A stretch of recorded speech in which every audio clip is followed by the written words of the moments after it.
Study with KC channel में आपका पुनः हार्दिक अभिनंदन है, स्वागत है। मैं लेक्चरर कैलाश आज एक नए विषय के साथ में समकालीन विश्व में अमेरिका वर्चस्व, इसके साथ में पुनः आपके समक्ष पार्ट 2 के रूप में उपस्थित हुआ हूँ।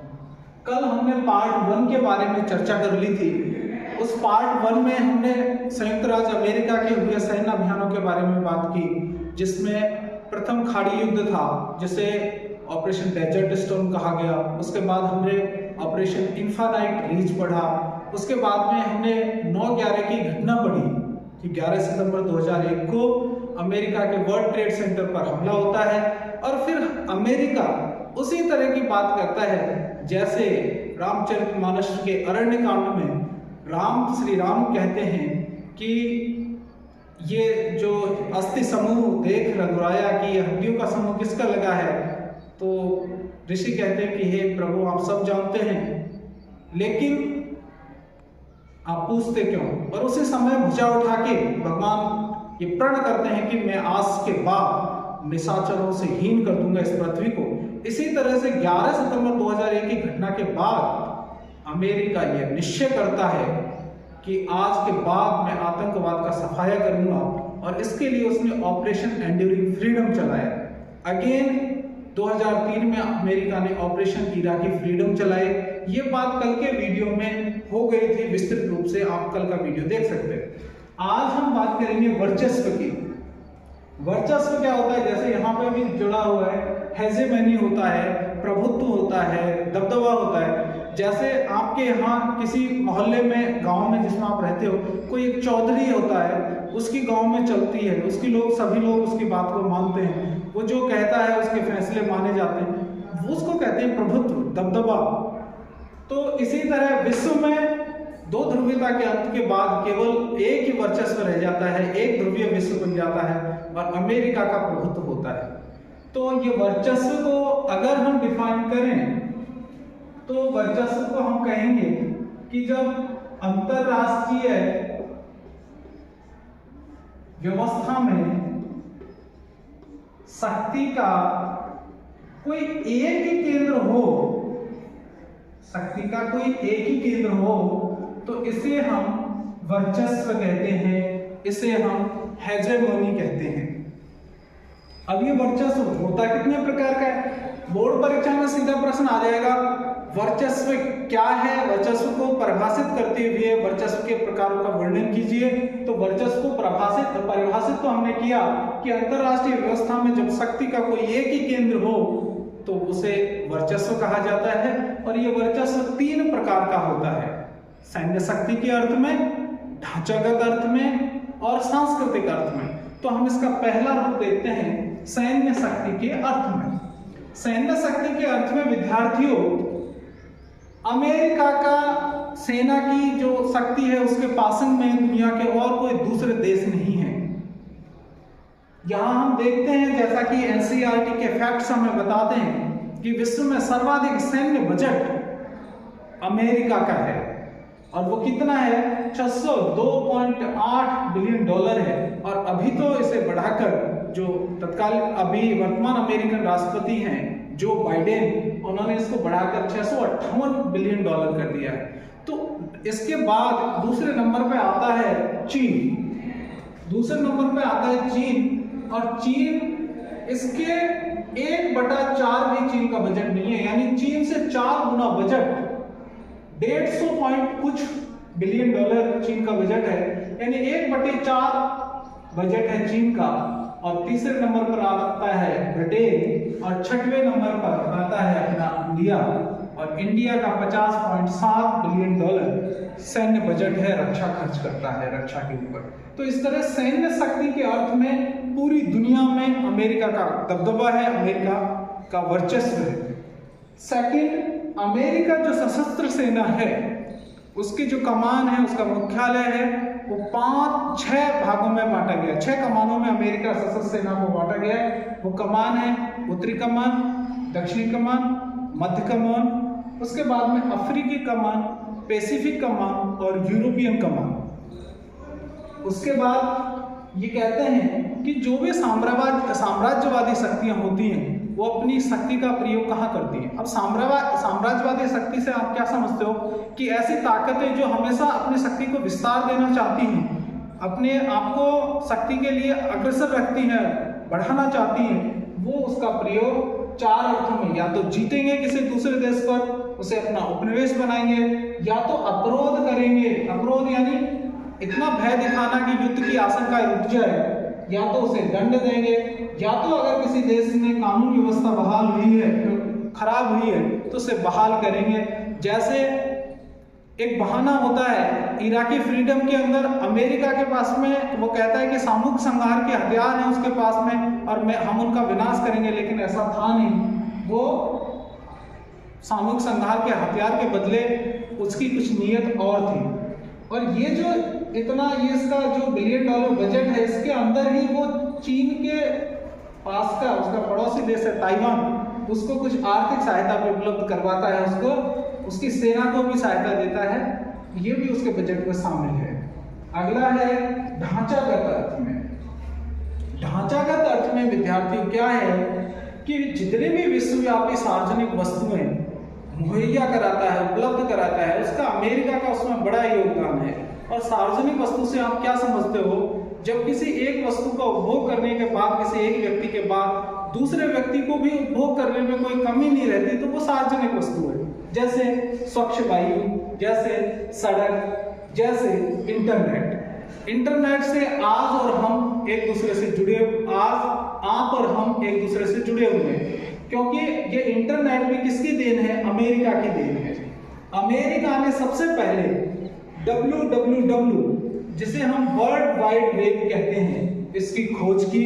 और इस इंटरनेट की जो खोज की अमेरिका में, वो सैन्य अनुसंधान हुआ था, अमेरिका सैन्य अनुसंधान चल रहा था और उस समय इसकी खोज हुई। और ये जो परियोजना है www और इंटरनेट वाली परियोजना, इसकी शुरुआत 1950 में इस परियोजना की शुरुआत हो जाती है। तो इंटरनेट, अगर पूछा जाता है कि सार्वजनिक वस्तु के कोई 2 उदाहरण लिखिए, तो उसमें इंटरनेट है, स्वच्छ वायु है, सड़क है, आप ये लिख सकते हो।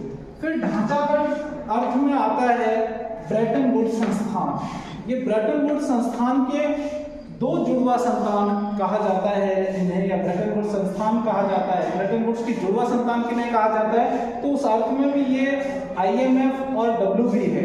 IMF है इंटरनेशनल मॉनेटरी फंड, अंतरराष्ट्रीय मुद्रा कोष, और WB है वर्ल्ड बैंक, विश्व बैंक।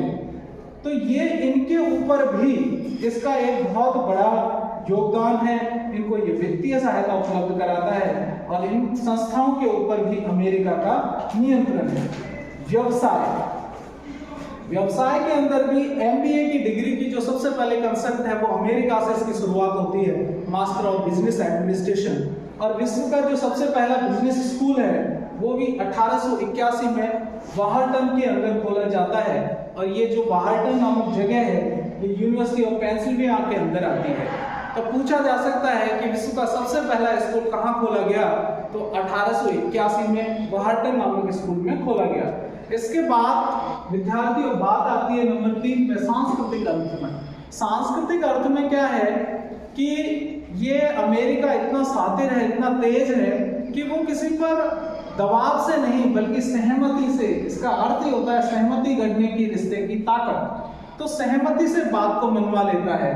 जैसे वो जितनी भी ये वर्चस्व वाली ताकत है, ये केवल सैन्य शक्ति से काम नहीं करती, बल्कि अपने आप को, दूसरे देशों को अपने आप की विचारधारा से जोड़ती है। और अमेरिका की विचारधारा तो कैसी विचारधारा है, बाउल कल्चर है। बाउल कल्चर कैसे, जैसे बेटा अपना सलाद का एक बाउल है, कटोरा है, उसके अंदर जब हमने लिया गाजर है, मूली है, खीरा है, ये अलग अलग हैं, तब तो अलग है, लेकिन जब ये बाउल के अंदर डाल दिए जाते हैं तो इनका अलग नाम नहीं रहता, इनका एक ही नाम रहता है, सलाद बाउल। इस तरह यहाँ पे एक आंद्रे की नीली जींस की बात की गई है पाठ के अंदर। तो ये नीली जींस क्या है, सोवियत संघ के जो लोग थे, ये सोवियत संघ के जो नई पीढ़ी के लोग थे वो नीली जीन्स को पसंद करते थे और इसकी जो उत्पादन है वो अमेरिका से शुरुआत हुई। लेकिन जो पुरानी पीढ़ी के लोग हैं वो इसको पसंद नहीं करते। तो एक पीढ़ी से दूसरी पीढ़ी के बीच, सोवियत यूनियन के बीच, यूएसएसआर के बीच इसने गैप भी पैदा किया। तो इस तरह से भी आज भी जीन्स संबंधी और संस्कृति संबंधी अवधारणाओं में इसका प्रभुत्व है, वर्चस्व है। अब प्रश्न बनता है अगला कि अमेरिका से भारत के संबंध कैसे हैं। तो अमेरिका से भारत के संबंध, पहले तो गुटनिरपेक्षता, भारत ने हमेशा गुटनिरपेक्षता की नीति अपनाई है और गुटनिरपेक्षता का जो जन्म है वो 1961 होता है, बेलग्रेड के अंदर इसका पहला सम्मेलन होता है यूगोस्लाविया में। तो भारत उस समय सोवियत संघ के साथ था। 1971 में भारत की प्रधानमंत्री इंदिरा गांधी 20 वर्ष के लिए 1971 में 20 वर्ष के लिए सोवियत संघ से मित्रता संधि पर हस्ताक्षर करती है। लेकिन जब सोवियत संघ का 1991 में विघटन हो जाता है, उसके बाद भारत ये सोचता है कि अब वो किसके साथ में है और 1991 में भी एक नई चीज आ जाती है। क्या? वैश्वीकरण आ जाता है, एलपीजी आ जाता है, लिबरलाइजेशन, प्राइवेटाइजेशन और ग्लोबलाइजेशन आ जाता है, निजीकरण, उदारीकरण आ जाता है। इस वैश्वीकरण की अवधारणा के साथ में भारत ने अमेरिका के साथ में कदम बढ़ाए और हमारी संसद में बोलते हुए उस समय के प्रधानमंत्री डॉक्टर मनमोहन सिंह ने कहा कि हम अमेरिका के साथ अपने रिश्तों को मजबूत करना चाहते हैं, उसके साथ अपने संबंधों को बढ़ाना चाहते हैं, क्योंकि आज शक्ति की अवधारणा आज भी सार्थक है, आज भी रिलेवेंट है, आज प्रासंगिक है शक्ति की अवधारणा। इसलिए हमें विकसित देशों के साथ जुड़ना होगा, उनके साथ मित्रता के संबंध अच्छे करने होंगे। यह बात भारत के पूर्व प्रधानमंत्री डॉक्टर मनमोहन सिंह ने संसद में सत्र को संबोधित करते हुए कही। तो अमेरिका से अब भारत के रिश्ते अच्छे हैं। बार बार हमारे जो प्रधानमंत्री हैं वो विदेशों के दौरा कर रहे हैं, जिससे फॉरेन पॉलिसी में एक आमूलचूल परिवर्तन हुआ है। सॉफ्टवेयर के क्षेत्र में भारत का जो 65% निर्यात है वो अमेरिका को होता है। सॉफ्टवेयर, ये हार्डवेयर और सॉफ्टवेयर कंप्यूटर से संबंधित शब्दावली है। इसके अंदर एप्लीकेशन सॉफ्टवेयर और अनेक प्रकार के सॉफ्टवेयर आते हैं। हम इसकी गहराई में नहीं जाएंगे क्योंकि परीक्षाएं नजदीक हैं और हमसे कोई सॉफ्टवेयर के अंदर से कोई प्रश्न नहीं पूछा जाएगा। बोइंग क्या है? ये अमेरिका की एक एमएनसी कंपनी है, बहुराष्ट्रीय कंपनी है। बहुराष्ट्रीय कंपनियां क्या होती हैं बेटा? एक कंपनी जो विद्यार्थियों, एक कंपनी जो एक देश से दूसरे देश में अपना व्यापार स्थापित करती है, उसको बहुराष्ट्रीय कंपनी कहते हैं। और ये बोइंग बहुराष्ट्रीय कंपनी है अमेरिका की, जो विमान बनाती है, जो सैटेलाइट बनाती है, उपग्रह वगैरह बनाती है। उसके जो 35% जो टेक्नीशियन कर्मचारी हैं, तकनीकी कर्मचारी हैं, वो भारतीय मूल के हैं। 3 लाख जो लोग हैं भारत के, वो भारतीय सिलिकॉन वैली में काम करते हैं। और जो उच्च प्रौद्योगिकी है अमेरिका की, उसका 15%, जो उच्च प्रौद्योगिकी का 15% है, वो भारत के मूल वासियों के द्वारा वहां पर बनाया हुआ है। वो कंपनियां भारत के मूल वासियों की हैं। अब प्रश्न ये उठता है कि अमेरिकी शक्ति के रास्ते में अवरोध क्या है, अमेरिकी शक्ति के रास्ते में रुकावटें क्या हैं। तो बेटा अमेरिकी शक्ति के रास्ते में विद्यार्थियों 3 प्रकार की रुकावटें हैं। और वो रुकावटें कौन कौन सी हैं? एक तो है अमेरिका की संस्थागत बनावट। अमेरिका की संस्थागत बनावट, भारत में शक्ति विभाजन का सिद्धांत है। हमारे संविधान में 3 सूचियों का वर्णन है, संघ सूची, राज्य सूची, समवर्ती सूची। और उसमें स्पष्ट रूप से संघ में 97, राज्य में 66 और समवर्ती सूची में 47 विषयों का, जो अभी 61 और 52 हो गया, राज्य सूची में अभी 61 हो गया और समवर्ती सूची में अभी 52 हो गया। 5 विषय राज्य सूची से उठाकर समवर्ती सूची में डाल दिए। तो भारत में तो शक्ति विभाजन का सिद्धांत काम करता है। यहाँ पर जो शक्तियां हैं संघ और राज्य की, वो स्पष्ट रूप से संविधान से में वर्णित है। लेकिन अमेरिका में शक्ति पृथक्करण का सिद्धांत है। और अमेरिका की जो संस्थागत बनावट है, उसमें व्यवस्थापिका, कार्यपालिका, न्यायपालिका, इस प्रकार की ये जो संस्थागत बनावट है, ये इसके शक्ति में अवरोधक है। दूसरा, प्रकृति से उन्मुक्त है अमेरिकी समाज, यानी जो अमेरिका का समाज है वो प्रकृति से उन्मुक्त है, खुले विचारों का है, चाहे मीडिया कुछ भी कहता रहे। भारत में तो मीडिया के हिसाब से लोग अपने आप को ढालते हैं, लेकिन वहाँ वो प्रकृति से उन्मुक्त समाज। अगर उनका देश किसी दूसरे देश को आक्रमण कर रहा है और अगर देश को नुकसान हो रहा है, चाहे मीडिया कितना भी समर्थन करे, लेकिन जो देश के लोग हैं वो उसका विरोध करने लग जाते हैं। और अगली जो चुनौती है वो उसी के संगठन नाटो के द्वारा उस पर लगाम लगाई जा सकती है। नाटो जैसे आपको पता ही है नॉर्थ अटलांटिक ट्रेटी ऑर्गेनाइजेशन है, जिसकी स्थापना 1949 में हुई। स्थापना के समय तो इसमें विद्यार्थी 12 देश थे, लेकिन वर्तमान में इसमें 30 देश शामिल हैं। और अभी जो हाल ही में एक कहानी हुई, यूक्रेन के ऊपर हमला हुआ, यूक्रेन नाटो की सदस्यता लेना चाहता था और रूस ने हमला कर दिया। तो ये जो नाटो है इसके द्वारा भी अमेरिका के ऊपर लगाम लाई जा सकती है, क्योंकि इस नाटो में बाजार मूलक अर्थव्यवस्था पाई जाती है। विद्यार्थियों, आपको विदित है कि अमेरिका में पूंजीवाद पाया जाता है और पूंजीवाद प्रतिस्पर्धा पर बल देता है, स्वतंत्रता पर बल देता है, औद्योगिकी पर बल देता है। इसलिए नाटो के द्वारा भी अमेरिका पर लगाम लगाई जा सकती है। तो आज हमने बात की वर्चस्व की। वर्चस्व तीन प्रकार का है, सैन्य वर्चस्व, उसके बाद में ढांचागत और सांस्कृतिक। तो आपसे प्रश्न पूछे जा सकते हैं, जिसमें सर्वाधिक सैन्य बजट किसका है, सर्वाधिक सबसे पहले बिजनेस स्कूल कहाँ खोला गया। आप इस वीडियो को ध्यान से देखना और संभावित प्रश्न जो बन सकते हैं उन पर विचार करना, और आप इसका स्क्रीनशॉट ले सकते हैं। और स्क्रीनशॉट लेने के बाद में आप इसको ढंग से पढ़ के और उसके बाद में अगर आप पाठ्य पुस्तक के पीछे दिए गए प्रश्नों पर जाएंगे तो आप उनको ठीक से हल कर पाएंगे। आप ऑब्जेक्टिव प्रश्नों को भी ठीक से हल कर पाएंगे, क्योंकि परीक्षा का पैटर्न बदला है। इस बदलते हुए परिदृश्य में आपको ऑब्जेक्टिव और वन लाइनर प्रश्न बहुत ही हेल्पफुल साबित होंगे। इसी के साथ चैनल देखने के लिए आपका बहुत बहुत धन्यवाद। नमस्कार।